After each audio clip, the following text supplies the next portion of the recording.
ये 6 चीजें जैसे ही हाथों में जाती हैं वह वैसे ही बन जाती हैं। जय श्री राम मित्रों, स्वागत है आप सभी का हमारे YouTube चैनल में एक बार फिर। एक साधु के पास बहुत से तोते थे। उन्हें तोतों को पढ़ाने का बहुत बड़ा शौक था। बंधुओं, आपने देखा भी होगा, तोता एक ऐसा पक्षी है कि वो जिस बात को बार बार सुनता है वह अतिशीघ्र उसी बात को सीख जाता है। महात्मा जी पूरे दिन अपने आश्रम में वेद मंत्रों का उच्चारण करते थे। बार बार उन वेद मंत्रों को सुनते सुनते वे तोते भी अपनी तोतली बोली से वेद मंत्रों का उच्चारण करने लगे। उनके मुख से वेद मंत्रों का उच्चारण सुन के बहुत सुंदर लगता था। जो कोई तोतों के मुख से वेद मंत्र सुन लेता था वह उन पर मुग्ध हो जाता था। एक दिन महात्मा जी की कुटिया पर एक कसाई आ गया।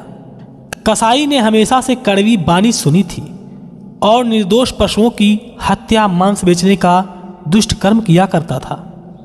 उस दिन महात्मा जी के तोतों को वेद मंत्र बोलते देखकर कसाई दंग रह गया। वह सोचने लगा कि वो तोते तो अपने मुख से अमृत की वर्षा करते हैं। कसाई ने सोचा, क्यों ना मैं भी तोता पाल लूं। पूरे दिन उसकी मीठी बोली सुनता रहूंगा, जिससे मन शांत रहेगा। अब तो उसका मन तोता लेने में मचल उठा। कसाई विनती करते हुए महात्मा जी से कहने लगा, हे साधु महाराज, कृपा करके मुझे एक तोता दे दीजिए। इसके मुख से अमृतवाणी सुनकर मैं भी अपना जीवन धन्य बना लूंगा। महात्मा जी ने कहा, अच्छी बात है। यदि तुम किसी के सदुपयोगों से अपनी सोई हुई बुद्धि को जागृत करना चाहते हो तो मैं तुम्हें तोता देने के लिए तैयार हूं। ये जानकर बड़ी खुशी हुई कि तुम्हारा ध्येय सज्जनता की ओर है।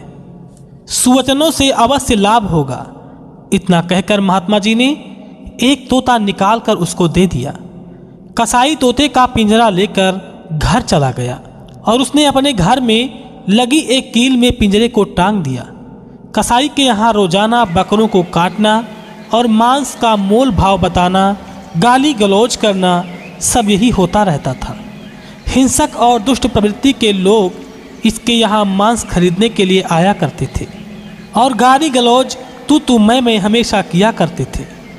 शराबियों की शराब भरी गंदी बातें चलती रहती थीं। सारा वातावरण राक्षस प्रवृत्ति का हो गया था। ऐसे माहौल में रहकर उस तोते की सद्प्रवृत्तियाँ दब गईं और वही गुण उसमें आते चले गए जैसा वह रोजाना सुनता व देखता था। तोता भी पिंजरे में बैठकर वही बातें कहता रहता जैसा नित्य कसाई बोलता था।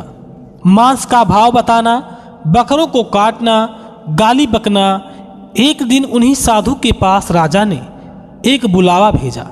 राजा के यहाँ सत्संग चल रहा था।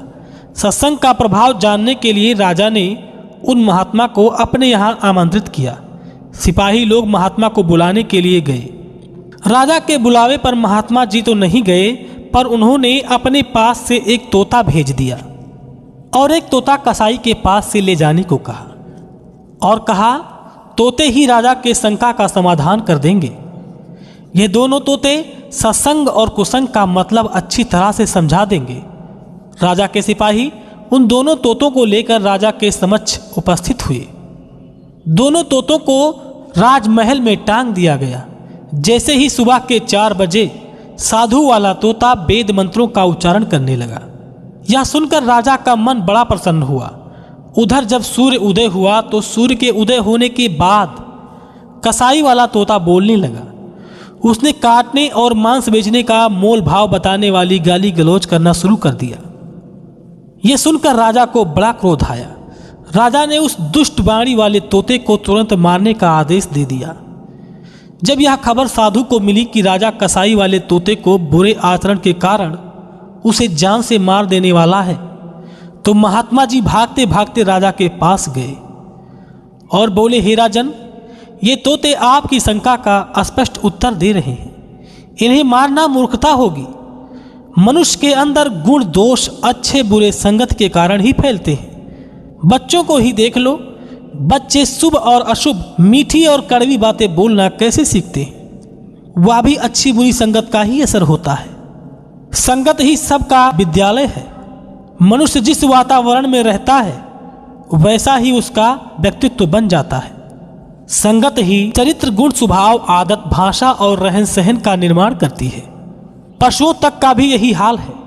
वे सब रहन सहन से ही अच्छी बुरी आदतों को ढाल लेते हैं। एक तोता शुभ वातावरण में रहा है, इसलिए वह वेद मंत्रों का उच्चारण करना सीख गया है। दूसरा तोता दूसरी वातावरण में एक कसाई के घर में पला बढ़ा है, इसलिए वह दूषित हो गया है। उसमें कसाई के तोते का कोई दोष नहीं है।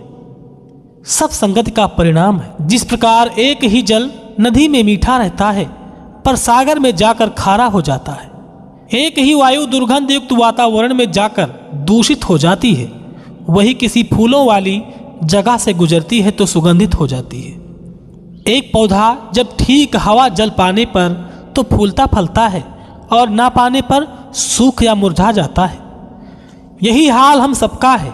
ये 6 चीजें जैसे व्यक्ति के हाथ में पड़ जाती हैं, वैसे ही योग तथा अयोग्य बन जाती है। नंबर 1 घोड़ा, नंबर 2 शस्त्र, नंबर 3 पीड़ा, नंबर 4 वाणी, नंबर 5 पुरुष, नंबर 6 स्त्री। मित्रों, इस कहानी का तात्पर्य यह है कि मनुष्य क्या जानवर भी जिस वातावरण में रहते हैं वैसे ही बन जाते हैं। जीवों के सारे गुण दोष संसर्ग से उत्पन्न होते हैं। कहते हैं संगत से गुण होत है, संगत से गुण जाए। बंधुओं, यदि यह वीडियो आपको पसंद आया हो तो वीडियो को लाइक करें और कमेंट में अपनी राय अवश्य बताएं।